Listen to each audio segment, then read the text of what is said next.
Hey everybody, Dr. Brian here with another great bariatric meal for you and also some weight loss tips. So a healthy way to cook is to barbecue. So we've got easy peasy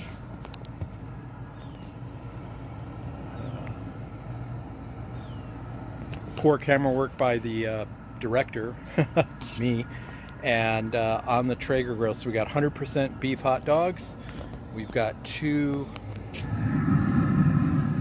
beef hot dogs on the grill, and they are going to heat up and grill up. So frozen patties that we keep with the grandkids, that makes it quick and easy.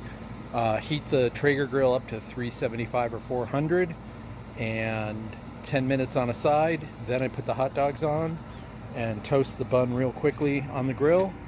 I'm having mine without bread, and they're gonna just taste fabulous. So have a great night. Email me, Brian at drbriangrossman.com, or leave a message here for me on YouTube or TikTok, and let's talk about bringing me in to speak to your team about healthy cooking, weight loss, and if you'd like to talk about coaching and have a free session, contact me. Let's do this and have fun.